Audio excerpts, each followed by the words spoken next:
So I've finally gotten around to making my first Clueless Gardener video of this year.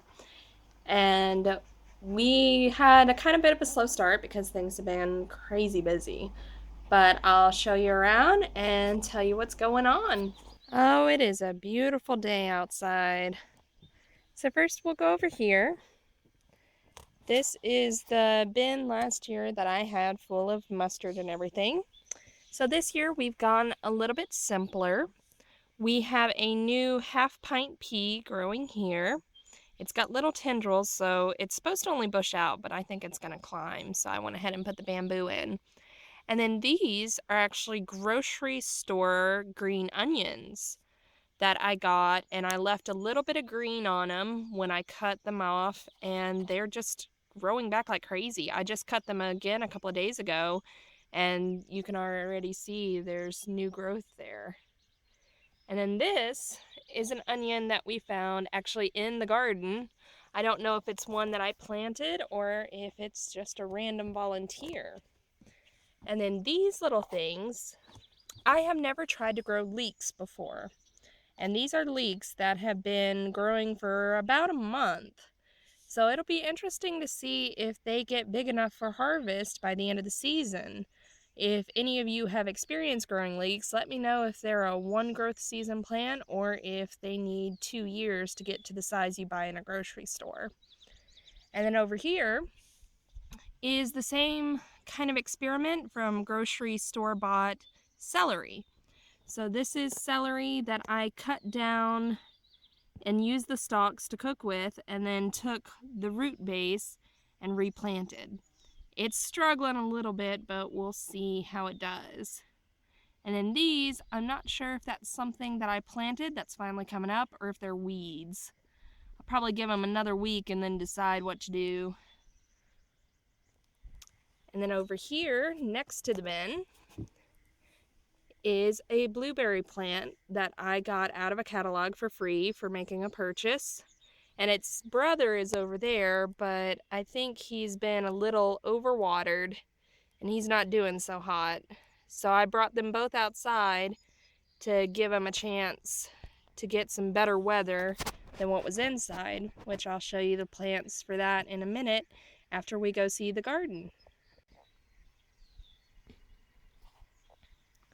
Now this is also new this year. We are trying corn.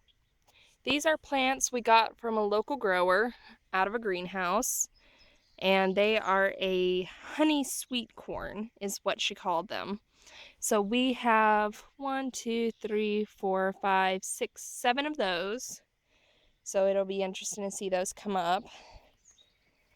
And then I've got a marigold over here because I've planted a couple of pumpkin seeds yesterday, so there's nothing coming up yet. So I have one here and one there, and hopefully we'll see some pumpkins.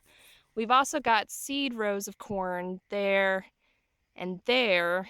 I think we planted about 6 seeds in each little half a row to go with the corn plants that we bought, just to see how it does. This is purely experimental, and it would be wonderful if we got some corn this year, but I'll take you guys along for the ride and we'll see what we get. And here is the garden. We basically planted everything yesterday. Like I said, we had a slow start this year. For any of you guys out there that are attending weddings or are going to get married, let me tell you, planning your own is not for the weak of heart. But anyway, so we finally got everything in the ground. This is the garlic, this row here, and that's actually really exciting because I planted that back in October to try to overwinter it because it takes a 6-month growing period. So a lot of people recommended going ahead and putting it in the ground and letting it get established before the first hard frost. So that's what I did. And then in the row next to it, we're doing kind of half rows this year. So about this much is Swiss chard, and then that much is golden beets. So I used a companion planting guide to try to help me figure out what to do. So like where the 2 Brussels sprouts are, from there to there is bok choy. To the, well, I probably went over here, but to the marker.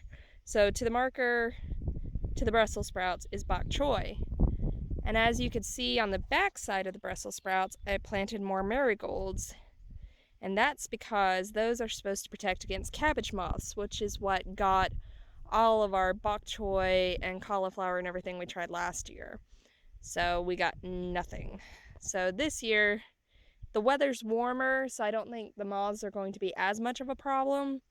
But just in case, I'm going to do everything I can. If I see any activity, I have diatomaceous earth on standby to coat the leaves to kill the larvae, and if they land on it, you know, it's not good for them, but it's perfectly organic and healthy to wash it off and eat the products anyway. And then I've also got a row cover, so I can cover the row to prevent them from landing on the plants and laying their eggs. So I'm ready for them. And then the last row before the trellis, we have some tomatoes and some sweet red Italian peppers. They're called Carmen peppers. They're going to be sweeter than bell peppers, but really good grilled or on salads or mixed in with the tomato for salsa. And on the back end of the trellis are some Romas. As everybody knows, I really didn't get any tomatoes last year at all. So this year, instead of going from seed, we got plants. So hopefully we'll get some this year. And then over here, I've got 2 different types of basil. The one in the front is a Thai purple basil. It took a little bit of a beating with the transplant, but it's actually perked up a lot. And then over there is my spicy glow basil. Those are actually volunteers from the one plant that we had last year that bolted. And then I left it in the pot over winter, buried the flowering parts of it in the same pot, just a little bit of dusting over it, and it totally grew back. So we got probably 10 little seedlings that have come up. So I planted, I think that's about 6 of them all together, because that's how the Thai basil came in the package. So I planted all the seedlings together, and we'll see how that goes. And on the back side of the basil, I have 2 eggplants, which I'm totally excited because I totally want eggplants. Oh, and on the trellis, the back side will be peas, and the front side is 2 different varieties of beans. On the right-hand side, I've got the purple bush beans from last year because they did excellent and they were delicious, and I definitely wanted to do them again. And then on the left-hand side, I have a new turtle black bean that is also supposed to be a bush bean, but I planted them against the trellis just to give them some additional support, and because, well, we kind of ran out of room this year. Felt like we had a lot of room last year, and then this year, with everything that we wanted to fit in here, we kind of ran out of room. Okay, guys, now I want to show you our newest experiment that we're doing this year, which is straw bale gardening. And a lot of people have used this method over the years, but we have just recently discovered it. So you take a straw bale and you kind of condition it for a couple of weeks for planting. You cover it with dirt, and then you add the plants. So we've got more Brussels sprouts, sage on the side, marigold on the side for the same reasons that I have the marigolds in the garden next to the Brussels sprouts. Then here, since we had 0 luck with carrots last year, we're doing carrots in the straw bale. So hopefully we'll actually get some this year.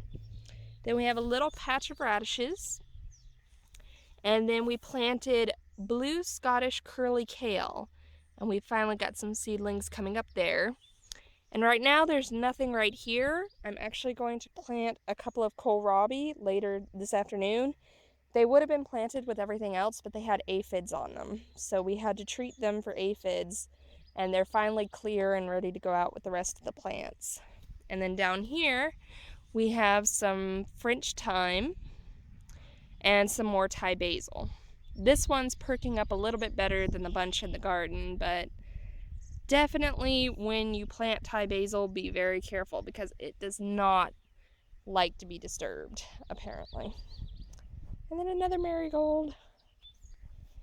And then over here, we think we've overplanted this straw bale, but we'll see how it does anyway. On this end, we have a couple of Roma tomatoes, which the Romas are in there in the garden. So I figure if these get really big, we'll probably string something between the fence posts to let them kind of latch onto. And then next to those, we have bell peppers. Well, the same sweet Carmen Italian peppers. They're in the family, but they're sweeter. And that's actually got some buds on it. Exciting. Then we have 2 more eggplants and a Rutgers tomato, which these, I believe, are supposed to be big, bushy, juicy tomatoes. So totally excited for that.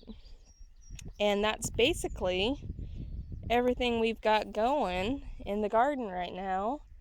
I'm not sure if I'll be able to do weekly updates like I did last year, but I definitely will keep you guys updated throughout the summer. I'm also going to be trying to do blog updates as well. So there'll be multiple places where you guys can see what's going on in the garden. We've also got some containers and stuff that I will show you guys next time with everything that's going on and just getting all the gardening started all at once. There's a lot to take in. So next time I bring you guys out here, hopefully we'll have some blooms and some stuff going on. And I can also show you what's going on in the containers, and everything that's inside will probably finally be moved outside. So yay! If you like this video and you want to see what's going on, please subscribe, click like, let us know you're watching, and I will see you guys next time. Thank you!